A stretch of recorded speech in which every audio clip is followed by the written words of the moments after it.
भगवान से हमेशा कुछ न कुछ मांगते रहते हैं। हमारे मांगने का कभी अंत नहीं होता।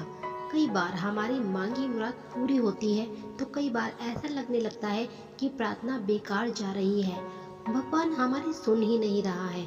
जबकि सच यह है कि भगवान हर किसी की सुनते हैं और सभी की झोली भरने की कोशिश करते हैं। लेकिन जब झोली भरी हो या आपको भरी झोली को खाली करने का तरीका नहीं मालूम हो तो भगवान यही सोचता है कि इसे देने का भी क्या फायदा। अगर आप वस्तुओं का उपयोग समुचित प्रकार से करेंगे तो निश्चित ही आपको आपकी मांगी गई चीज मिल जाएगी। लेकिन अगर आप उपयोग करना ही नहीं जानेंगे तो वस्तु लेकर करेंगे क्या। तो चलिए इसी संदर्भ में एक रोचक कथा के बारे में जानते हैं। एक बार महात्मा बुद्ध के एक शिष्य ने उनसे कहा, गुरुजी, मुझे आपसे एक निवेदन करना है। तब भगवान बुद्ध ने उसकी ओर देखा और उससे कहा कि क्या निवेदन करना है। तब उनके शिष्य ने कहा कि मेरे वस्त्र पुराने हो चुके हैं, अब ये पहनने लायक नहीं रहे, मुझे नए वस्त्र चाहिए।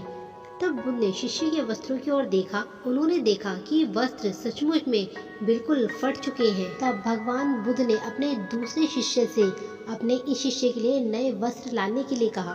कुछ दिनों बाद महात्मा बुद्ध अपने उसी शिष्य के पास पहुँचे और उसका हालचाल पूछा। उसका कुशल मंगल पूछने के बाद महात्मा बुद्ध ने उससे कहा कि तुम्हें कुछ और तो नहीं चाहिए।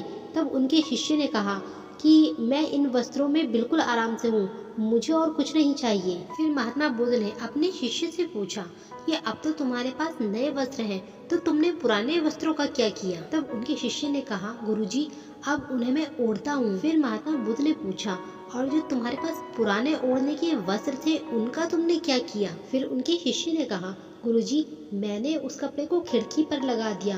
तो क्या तुमने पुराने पर्दे फेंक दिए हैं। तब उनके शिष्य ने कहा, नहीं गुरुजी, मैंने उसके 4 टुकड़े कर लिए। रसोई में उनका इस्तेमाल चूल्हे पर से गर्म पतीलों को उतारने के लिए करता हूँ।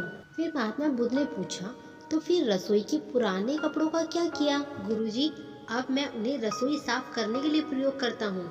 फिर महात्मा बुद्ध ने पूछा, तो जो पुराने रसोई के कपड़े थे उनका तुमने क्या किया। फिर उनके शिष्य ने जवाब दिया, गुरुजी, वह अब इतना तार तार हो चुके थे कि उसका कुछ नहीं किया जा सकता था। मैंने उसका एक एक धागा अलग करके बातियां तैयार कर ली। उन्हीं में से एक से कल रात आपके कक्ष को प्रकाशित किया था। महात्मा बुद्ध अपने शिष्य के इन उत्तरों से संतुष्ट हो गए। वे प्रसन्न थे कि उनका शिष्य वस्तु को बर्बाद नहीं करता और उसमें समझ है कि उनका उपयोग किस तरह से किया जा सकता है। तो इस कथा के अनुसार हमें यह पता चलता है कि इन दिनों जब प्राकृतिक संसाधन दिन प्रतिदिन कम होते जा रहे हैं तो हमें कोशिश करनी चाहिए कि चीज़ों को बर्बाद ना करें और अपने छोटे छोटे प्रयासों से इस धरती को सुरक्षित बना कर रखें।